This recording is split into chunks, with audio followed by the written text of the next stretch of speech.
তো এটা আমাদের টার্গেট। এখন এইটা ফিল আপ করতে আমাদের কি কি লাগবে, আমাদের আইএলটিএস এ টোটাল লাগে কি কি, যদি আমরা আইএলটিএস এর বিষয়টা জানি তাহলে আমরা বেসিকের টার্গেটটা সেট করে ফেলতে পারবো, তাই তো। আর আইএলটিএস এর রিকোয়ারমেন্ট হচ্ছে লিসনিং স্কিল লাগবে আমার, speaking, reading and writing. Okay, we need this 4 skill. কতগুলো কোশ্চেন আনসার করতে হবে আমাকে লিসনিং এ? 40 কোশ্চেনস ইন 24 to 28 মিনিট। এটা আমার লিসনিং রিকোয়ারমেন্ট। 40টা কোশ্চেন আনসার করব আমরা, তার জন্য সময় থাকবে 24 থেকে 28 মিনিট। অ্যান্ড মোস্ট ইম্পর্টেন্টলি, যেটা সবকিছু আসলে লিখে অ্যাড করা সম্ভব না, মুখেই বলি, এই যে 24 থেকে 28 মিনিটের যে অডিওটা তারা প্লে করবে, এইটা আপনি শুধুমাত্র ভলিউমটাই কন্ট্রোল করবেন, অনলি ভলিউম। আপনি ভলিউম কমাতে বাড়াতে পারবেন, আর কিছুই না। তারা কি প্লে করবে, কখন প্লে করবে, everything is determined in the audio. আপনি অডিও শুনবেন, আপনার কানে হেডফোন থাকবে, এবং জাস্ট উত্তরপত্রে যে কোশ্চেন অনুযায়ী যে আনসারগুলো আসে সেগুলো আপনি ডিসাইড কি কি আপনি আনসার লিখতে পারেন। একটা আনসার ক্লাস্টার আকারে গল্প করা হয়, ঠিক আছে? একবারই মাত্র করার সুযোগ থাকে। একটা কোশ্চেন আপনি একবারই শুনতে পারবেন এবং একবারই আনসার করার সুযোগ থাকে। এবং বিষয়টা এরকম না তারা আমাকে একটা করে প্রশ্ন করবে, আমি একটা করে আনসার লিখবো। তারা গল্প করতে থাকবে, এর ভিতরে 5টা 7টা 10টা করে আনসার পার হবে। স্পিকিং টার্গেট কি আমার? স্পিকিং এ আমাদের এখানে বিষয়টা হচ্ছে আমাকে কতগুলো কোশ্চেন দিতে পারে। হ্যাঁ, যদি গ্রসলি বলা হয় তাহলে পার্ট 1 এ 6 থেকে 12টা কোশ্চেন, ঠিক আছে? তার সাথে থাকবে পার্ট 2, ওকে, একটা কোশ্চেন। তার সাথে থাকছে আমার পার্ট 3, ওকে, 12 কোশ্চেন। টোটাল টাইম হতে পারে আপনার 11 থেকে আপ টু 20 মিনিটস, 20 মিনিট পর্যন্ত হতে পারে। রিডিং এ আমাকে 40 কোশ্চেন আনসার করতে হবে। কত সময়ের মধ্যে? 1 আওয়ারের মধ্যে। 24 থেকে 28 এরকম হওয়ার সুযোগ নাই, এক্স্যাক্টলি 60 মিনিটস। তাহলে রিডিং এ আমার 60 মিনিট ফিক্সড। তবে এখানে একটা বিষয় বলা হয়নি, 20 to 28 মিনিটস, এটা আসলে অনেক সময় স্ক্রিপ্টের লেন্থের উপর নির্ভর করছে। কোনো কোনো গল্প তাদের ছোট হয়, কনভারসেশন ছোট হয়, সেক্ষেত্রে আপনার পরীক্ষা দ্রুত শেষ হয়ে যাবে। আর কনভারসেশন গুলো লেন্থি হলে এটা 28 মিনিট পর্যন্ত হতে পারে।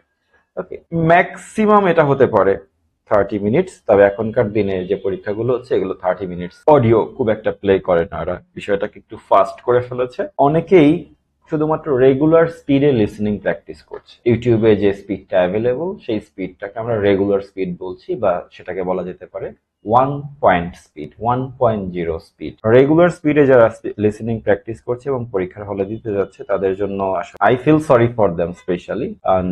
ইউটিউবের যে রেগুলার স্পিডটা, এইটার তুলনায় এক্সামে যে এখন স্পিডটা আসতেছে এটা বেশ খানিকটা বেশি, 1.25 এর মতো।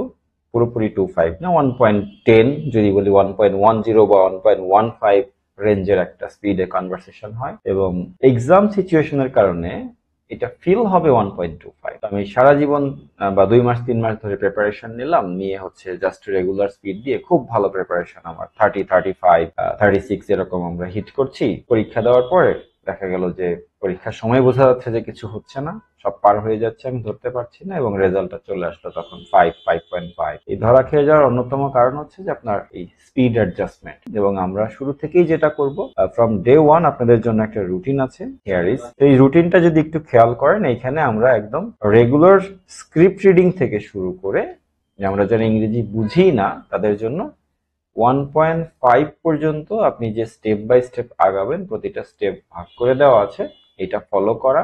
এবং ফাইনালি আপনি একটু স্পিকিং আউটপুটেও যাবেন। অ্যাকশন 7 এবং অ্যাকশন 8 মূলত আপনার স্পিকিং ইমপ্রুভমেন্টের জন্য, ঠিক আছে? তো এইটা একটু কম বেশি করে প্র্যাকটিস করা যেতে পারে। হতে পারে আমি এটা 6টা স্টেপে ভাগ করেছি 1.5 পর্যন্ত, এটা আপনার 6 স্টেপে নাও হতে পারে। আপনার এখানে 7 স্টেপ বাই স্টেপ বিষয়টা ভাগ করে নিতে হতে পারে, ঠিক আছে? আমরা নর্মাল স্পিডকেও অনেক সময় হয়তো বলবো যে একটু স্লো যাইতে পারেন। নর্মাল স্পিডের চাইতেও যদি স্লো যায় সেটা হবে 0.75 স্পিড। যে কিছুই বুঝবে না তার জন্য 0.75 স্পিডটাই মনে হয় যে শুরুর দিকে ইটস ওকে। বাট এত নিচে নামাটা আসলে লস, কারণ 7.5 থেকে 1.5 একটা huge jump. Okay, so better we start with the regular speed. তার জন্য স্ক্রিপ্ট রিডিং আমরা একবার লিখেছি অ্যাকশনে, একবারের জায়গায় আমরা এটা 2বার করব, 2বারের জায়গায় 3বার করব, ঠিক আছে? তাহলে আমার এক একটা অ্যাকশন এভাবে রিপিট হতে পারে, আমার ইংলিশ লেভেল অনুযায়ী আসলে এটা রিপিট হতে পারে। এই পুরো রুটিনটা আমি বুঝিয়ে দিব কিভাবে ফলো করবেন, এবং আপনাদের প্রতি মাসে টার্গেট থাকবে যে আমরা যদি এটা ফলো করি, মোটামুটি আপনার প্রতি 2 দিনে একটা করে টেস্ট শেষ হয়। সেক্ষেত্রে আমাদের মাসে যে 15 দিন, অবশ্যই আমরা 15 দিন বলছি 2 দিন সাপেক্ষে, 15 দুগুণে 30 দিন। তো মাসে তাহলে 15টা টেস্ট আপনার শেষ হওয়ার কথা। আমরা ধরে নিচ্ছি আমরা সপ্তাহে অন্তত 1-2 দিন ছুটিও কাটাবো। একদিন করে ছুটি কাটালে আমার তাহলে দিন থাকছে, সপ্তাহে একদিন কাটালে আমার থাকে ওইদিকে ধরেন 26 দিন, আরো 2 দিন ধরেন ছুটি, 24 দিন আপনি পড়ছেন।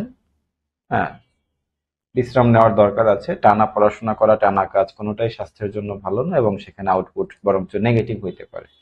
ওকে, তো আমরা যদি 24 দিন প্র্যাকটিস করি মাসে, তাহলে আমাদের 12টা অডিও শেষ হবে। 12টা, দ্যাট মিনস 3টা বই, কারণ এক একটা বইয়ে অডিও থাকে 4টা বা টেস্ট থাকে মাত্র 4টা। আমি প্রথম মাসে 12 এক্সপেক্ট করব না, আমি প্রথম মাসে এক্সপেক্ট করবো আপনারা জাস্ট 8টা অডিও শেষ করবেন, মানে 2টো বই, লিসেনিং এবং আপ টু রেকর্ডিং পর্যন্ত। ওকে, তো তাতে করে আপনাদের যে রুটিনটা দেখে যতটা সিম্পল মনে হচ্ছে আমি এই 7-8টা স্টেপ ফলো করলে হয়ে যাবে, হয়তো 10-15 মিনিটের ব্যাপার, বিষয়টা এরকম না। এই রুটিনটা স্টেপ 1 থেকে স্টেপ 8 পর্যন্ত প্রথম দিন শুরু করে দ্বিতীয় দিন শেষ হবে, যেটা দ্বিতীয় দিন শুরু হবে সেটা তৃতীয় দিন শেষ হবে। এভাবে এই রুটিনের শুরুর দিকে 2 থেকে 2.5 ঘন্টা সময় লাগে এই পুরো স্টেপগুলো ফলো করে শেষ করতে। এই সময়টাই আস্তে আস্তে মিনিমাইজ হয়ে 1.5 ঘন্টায় নেমে আসবে, তখন আপনি এই মাসে 8টার পরিবর্তে 12টা টেস্ট টার্গেট করতে পারেন। ওকে, আমি ফার্স্ট 2 মান্থস বলবো যে আপনারা এটা ফলো করলেই হবে। এরপরে আপনি দেখবেন যে আপনার এই অ্যাকশন 1 অ্যাকশন 2 ফলো না করলেও হচ্ছে, বা আপ টু অ্যাকশন 3 পর্যন্ত আপনি স্কিপ করতে পারবেন। Okay, you start directly from action 4। If we do it regularly for 2 months, আমরা তৃতীয় মাসে আমার টার্গেট থাকবে আমি শুরুই করব 1.25 দিয়ে। That is our target. Okay, and we call ourself advance candidate in that level. যখন আমি ডিরেক্ট 1.25 এ টেস্ট দিতে পারছি এবং যেটা আমার কাছে রেগুলার ফিল হবে। ওকে, এটা পরীক্ষার আগের দিন পর্যন্ত আমরা এই স্পিডেই পরীক্ষা দিয়ে প্র্যাকটিস করে আমাদের যে টার্গেট স্কোর তার জন্য আমরা কাজ করতে থাকবো। এর পাশাপাশি 1.5 এর একটা রিভিশন থাকবে, এটাও রেগুলারই হওয়া উচিত, just to make your 1.25 speed slow for you. যদি এমন হয় আপনি প্লাস্টিকের বল দিয়ে খেলে অভ্যস্ত, আপনাকে যদি হঠাৎ করে রাবারের বল দেয়া হয়, বলটা আপনার জন্য ভারী লাগবে। রাবারের বল দিয়ে যখন খেলছেন তখন যদি কাঠের বল দেওয়া হয়, এগেইন অনেক ভারী লাগবে, এবং রাবারের বলে তো অত একটা আঘাত লাগবে না, কাঠের বল যদি হাড়ে গড়ে লাগে ফেটেও যাইতে পারে। তো that's the difference we want to create in ourself. আমরা রেগুলার স্পিড যেটা আমরা প্রথম অ্যাকশন 2 এর যে স্পিড লিসেনিং বলছি, এখানে স্পিডটা লেখা নাই, this is the regular speed. Okay, তো এইখানে আমি 1.0 স্পিডে শুনছি, that is our plastic balls of our very early childhood. হ্যাঁ, ছোটবেলায় দিত না, খুব হালকা ফোলানো লাল নীল রঙের প্লাস্টিকের বল, প্লাস্টিকের ব্যাট। ওকে, আচ্ছা, আমার পরীক্ষা হবে রাবারের বল, ডিউস বল বলে যেটাকে। ঠিক আছে, ক্রিকেটের সাথে আপনারা কতটুকু ফ্যামিলিয়ার আমি পুরোপুরি শিওর না, ধরে নিচ্ছি মোটামুটি এই বিষয়গুলো আপনারা বোঝেন। ওকে, আমি খেলার প্র্যাকটিস করে রাখবো কাঠের বল দিয়ে। বলতে পারেন কেন? সেক্ষেত্রে রাবারের বল আমার গায়ে লাগলেও আমার খুব একটা আঘাত লাগবে না। I will be more fit to fight a rubber ball. Rubber ball তখন আমার কাছে ভারী লাগবে না, রাবার বল আমার গায়ে লাগলে তখন সেই ব্যথাটা ব্যথা মনে হবে না, কারণ আমার কাঠের বলের ওজন নিয়ে আঘাত সহ্য করে অভ্যাস আছে। ওকে, তো লিসনিং এ যখন আপনার 1.5 এ শোনার অভ্যাস থাকবে, সেটা যখন আপনি বুঝতে পারবেন 1.25টাই আপনার স্লো লাগবে। দ্যাট মিনস আমরা যদি পরীক্ষাতে যে স্পিডে আমি অডিও শুনছি সেটা যদি আমার কাছে স্লো ফিল হয়, আমি আমার ডিসিশন মেকিং, আমার কোশ্চেন রিডিং, এই কাজগুলো আমি ঠিক মতো করতে পারবো। লিসেনিং এ আপনাকে মাল্টিটাস্কিং করতেই হবে, আপনি অডিও শুনবেন, আপনি কোশ্চেনও পড়বেন, আবার আপনাকে ডিসিশনও নিতে হবে। ডিসিশন নেওয়ার সময় কিন্তু কিছুক্ষণ আগে কি শুনেছেন সেটা মাইন্ডে প্লে হয়। So you are playing what you have heard, and at the same time you are playing what they are playing. যেটা প্লে হচ্ছে সেটাও শুনছেন, যেটা শুনে ফেলেছেন সেটা নিয়ে চিন্তা করছেন। It's double action here. Confused হয়ে যায় না, আসলে বিষয়গুলো পুরোটাই প্র্যাকটিসের। অ্যাপারেন্টলি শুনে যদি কঠিন মনে হয়েও থাকে, যখন কোশ্চেন হাতে নিয়ে এই 2 মাস আপনারা এভাবে প্র্যাকটিস করে ফেলবেন, it becomes your regular thing. Okay, এই ক্ষেত্রে একটা ছোট হিসাব নিকাশও আমাদের আছে। এই পুরো রুটিনটা আমি আরো একবার দেখাবো, তো don't worry if you don't understand it. Daily input যাবে আপনার 124 থেকে 135 মিনিট। আমরা এটা একদম এখানে মিনিট আকারে হিসাব করে দেখেছি যে আপনি প্রথমে যে কোশ্চেন অ্যানালিসিস করবেন সেখানে আপনার 5 থেকে 10 মিনিট যাবে। ওকে, কারণ আমরা 20টা করে কোশ্চেন পার ডে টার্গেট করছি, তো 20টা কোশ্চেন শুরুতে পড়তে 5-10 মিনিট লেগে যায়। আচ্ছা, এরপরে আপনি টেস্ট দেবেন। টেস্ট দিতে আপনার 15 মিনিটই লাগবে। অডিও স্পিড যদি বেশি থাকে বা গল্প ছোট হলে হয়তো 12 মিনিট লাগতে পারে। এরপর আপনি আবার স্ক্রিপ্ট পড়বেন। স্ক্রিপ্ট পড়তে গিয়ে আপনার সেখানে 25 মিনিট মতো লাগবে, কারণ আপনি যখন নিজে পড়ছেন তখন তার আপনি অডিও স্পিডে পড়ছেন না, স্লো পড়ছেন, আননোন ওয়ার্ডস আছে সেগুলো বুঝে পড়ার বিষয় আছে। 25 মিনিটে মূলত হয় না।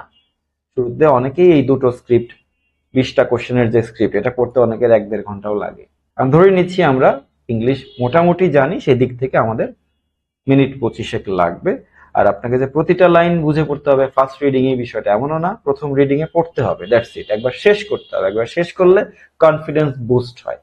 ওকে, না একবার শেষ করেছি, তারপরে আপনি আরেকবার লিসেন করবেন, স্ক্রিপ্ট ম্যাচ করবেন, সেখানে আবার আপনারই সেম অডিও টাইম লাগবে। এভাবে যদি হিসাব করা হয় তাহলে টোটাল এখানে আপনার 124 থেকে 135 মিনিট এটা সময় লাগে। ওকে, এবং এইটাই আমার টার্গেট হচ্ছে, এটাকে আমরা 90 মিনিটে নামিয়ে ফেলবো, if possible within a month, সম্ভব হলে 1 মাসের মধ্যে, তাহলে 2 মাস পরে নামবে, সমস্যা নাই। 2 মাস পরে তো আর কারো পরীক্ষা না। ওকে, আচ্ছা, আর এখানে ডেইলি ইনপুট হচ্ছে আপনি শুনছেন, that means it is your input, প্রায় 1200 ওয়ার্ডস। কিসের ভিত্তিতে বলছি? এক একটা সেকশনে মিনিমাম 600 ওয়ার্ড। লিসনিং এর যে টোটাল 4টা সেকশন, একটা টেস্টে টোটাল 4টা সেকশন, প্রতিটা সেকশনে মিনিমাম 600 ওয়ার্ড থাকে। ওকে, দুটো মিলে 1200। তাহলে 1200 ওয়ার্ড আপনি কতবার শুনেছেন দেখেন, মোটামুটি 8 বার। কারণ আপনি প্রথমে স্ক্রিপ্ট পড়েছেন এবং সেটা চেষ্টা করবেন লাউড পড়তে, উচ্চারণ করে পড়তে, যাতে উচ্চারণটা কান পর্যন্ত যায়। এরপর আপনি অডিও শুনছেন, তখন একবার শুনছেন, এরপরে আবার স্ক্রিপ্ট অ্যানালিসিস করবেন, তখন একবার শুনছেন। এভাবে যদি আমরা 8 স্টেপ ফলো করি, টেকনিক্যালি আপনার এটা 8 বার শোনা হবে, তার ভিতরে কয়েকবার পড়াও হবে। আচ্ছা, তো আমি 1200 ওয়ার্ড যদি একদিনে বা আজকে শুরু করে আগামীকালকে আমার রুটিনটা শেষ হচ্ছে, এভাবে যদি আমি প্রতি 24 ঘন্টায় যদি আমি 1200 ওয়ার্ড ইনপুট নেই 8 বার, 150 ওয়ার্ড ব্রেনে থাকবে না? আপনার মান্থলি ইনপুট আসেন তাহলে 28,800 ওয়ার্ড, এবং আমরা এটা ধরে নিচ্ছি আমরা 24 দিন প্র্যাকটিস করেছি, নট 30 ডেজ, 24 দিন যদি প্র্যাকটিস করি, মাল্টিপল বাই 8 টাইমস, কারণ আপনি প্রতিদিন 8 বার শুনছেন, তাহলে আপনার এই মান্থলি যে ইনপুট তাহলে আপনি 1 মাসে এই 28,800 ওয়ার্ড মোট শুনছেন 2,30,400 বার। 2,30,400 বার আপনি 28,000 ওয়ার্ড পড়েছেন, শুনেছেন। এবং আমি এক্সপেক্ট করব যেটা, যে অবশ্যই যেটা করা উচিত, না বুঝে শুনে কিন্তু খুব একটা ফায়দা নাই, মনে থাকবে না। সো স্ক্রিপ্ট রিডিং এর সময় ওয়ার্ড মিনিং গুলো বুঝে নেন, সেন্টেন্স মিনিং গুলো বুঝে নেন, দরকার হলে গুগল লেন্সের এবং গুগল ট্রান্সলেটের হেল্প নেন। তাও যদি না হয়, হবে না আসলে, কিছু জায়গায় গুগল লেন্স এবং ট্রান্সলেট যাই বলেন অনেক উল্টাপাল্টা মিনিং করে। এখনো গুগল লেন্স বা ট্রান্সলেটর অত এক্সপার্ট না, বাংলা ভাষার ব্যাপারে অত এক্সপার্ট না, দিয়ে করা যায় সেটা গুগলের চাইতে কিছুটা ভালো, এআই এর চাইতে, মানে ট্রান্সলেটের চাইতে এআই কিছুটা ভালো।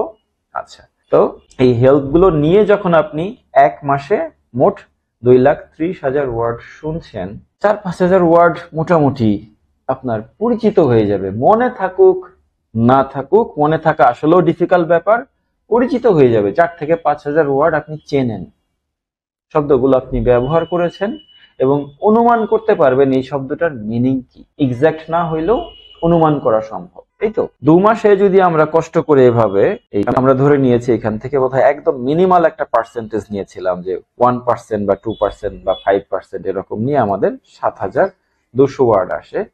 এইটা যদি আমরা 4 মাস ধরে যদি এভাবে প্র্যাকটিস করি, আমাদের মোট 28,000 ওয়ার্ড আমাদের পরিচিত হবে। 28,000 ওয়ার্ড। ম্যাথমেটিক্যালি বিষয়টা যেভাবে দেখানো যাচ্ছে, প্র্যাকটিক্যালি বিষয়টা এত স্মুথ না। আপনি এখানে ফেলেসেরে দিয়ে যদি 6000 ওয়ার্ড থাকে আপনার মেমোরিতে, ইন 4 মান্থস প্র্যাকটিস আইএলটিএস এ 6.5 হয়ে যাবে। 1% থেকেও আমরা ফেলে দিয়ে সেটাকে 4 ভাগের 1 ভাগ মানে 0.25% যদি আপনার এখানে মেমোরিতে থাকে, good enough to have a 6 or 6.5 in IELTS output যদি আমি ধরি। Out of 2,30,000 word per month, 4 মাসে এটা আরো বেশি হবে, 4 মাসে এটা গিয়ে প্রায় 10 লাখে দাঁড়াবে। এই 10 লাখ শব্দের ভিতরে যদি আমি 10,000 মনে রাখতে পারি, 28,000 তো অনেক, যদি 10,000 মনে রাখতে পারি আমার এটা 775 পর্যন্ত আসবে। যদি তার অর্ধেকও হয়, যেটা বললাম 5,000 6,000 ওয়ার্ড যদি হয়, তাও 665 পর্যন্ত স্কোর করা সম্ভব। কাজ ইন বিটুইন দিস আমরা শুধু শব্দ শিখছি বিষয়টা এরকম না, আমরা লিসনিং এর যত টিপস ট্রিক্স সব এর ভিতরে অ্যাপ্লাই করাটাও শিখে যাব। ওকে, এখন আসেন আপনার স্পিকিং এ কি কি বেনিফিট হবে। আপনি ডেইলি এই 1200 ওয়ার্ডের মধ্যে কতগুলো ওয়ার্ড স্পিকিং প্র্যাকটিস করবেন, ইট হ্যাজ এ লিমিট। মিমিক্রিতে একটু নোট করে নিতে পারেন। অ্যাকশন 7 এ গিয়ে আমরা শুধুমাত্র পার্ট 2 এবং পার্ট 4 মিমিক্রি করব। তাহলে আমরা যদি শুধু পার্ট 2 প্র্যাকটিস করি আজকে, আগামীকালকে আমার টার্গেট হবে পার্ট 4, এভাবে আমার 2 দিনে একটা টেস্ট শেষ হবে। আচ্ছা, তাহলে শুধু পার্ট 2 এ কত ওয়ার্ড আছে? 600 ওয়ার্ড আমি মিমিক্রি করলাম যদি সম্ভব হয়, যদি না হয় 300 করলেন, আমরা ধরে নিচ্ছি 300। কানে হেডফোন লাগিয়ে একটা করে লাইন যতটুকুন মেমোরিতে থাকে ততটুকুন শুনলেন, পজ দিলেন, দিয়ে আপনি ওই লাইনটুকু আবার বললেন। তারপরে বাসায়, রাস্তাঘাটে, যে কোনো জায়গায় করা যেতে পারে। এটা ইউটিউব থেকে করা খুব কঠিন। মিমিক্রির জন্য বেস্ট ডিভাইস হচ্ছে গুগল লেন্স। প্রত্যেকটা লিসনিং এর স্ক্রিপ্ট দেওয়া থাকে বইয়ের শেষে, অডিও স্ক্রিপ্ট বা টেপ স্ক্রিপ্ট বলে যে এগুলো দেওয়া থাকে। গুগল লেন্স এটা ছবি তুলে নিবেন। আমি ধরেন এইটা এভাবে স্ক্রিনশট নিয়ে নিলাম, এটা আমি একটু সেভ করে নিই। অপশনের পাশে এরকম একটা দেখবেন ক্যামেরা বক্স আছে, this is the lens thing, Google lens. Okay, here image নিয়ে নিল, টেক্সট অপশনটা সিলেক্ট করব। নরমালি সার্চ অপশন অটো আসে, টেক্সট অপশন সিলেক্ট করলে গোটাটাকে অলরেডি টেক্সটে কনভার্ট করে ফেলছে। আমি এখানে যতটুকুনের অডিও শুনতে চাবো ততটুকুনি ও আমাকে অডিও বলবে। তো আমি এটা যদি ক্লিক করি, ও এখন এটা আমাকে একটা একটা করে শব্দ পড়ে শোনাবে। অ্যাকসেন্টটা internationally accepted accent, neither British nor American but internationally recognised accent. এই অ্যাকসেন্টটা শিখেন, স্পিকিং এর জন্য গুড ইনাফ। লিসেন বাটনে ক্লিক করলাম, আমি 4টা করে 5টা করে শব্দ শুনলাম আর পজ দিই। লিসেন, তো দিস ইজ দ্য প্রসেস। আপনি ঠিক যতটুকুন শুনতে চাইবেন ততটুকুন শুনে পজ দিয়ে দিবেন, দিয়ে নিজে বলবেন, তারপরে আবার শুনলেন। ইউটিউব হলে কিন্তু আমার এই কন্ট্রোলটা নাই, আমি দেখতে পাচ্ছি না যে ও কতটুকুন প্লে করছে, এন্ড পজ দেওয়ার আগেও বোঝা যায় না যে কোথায় পজ দিব।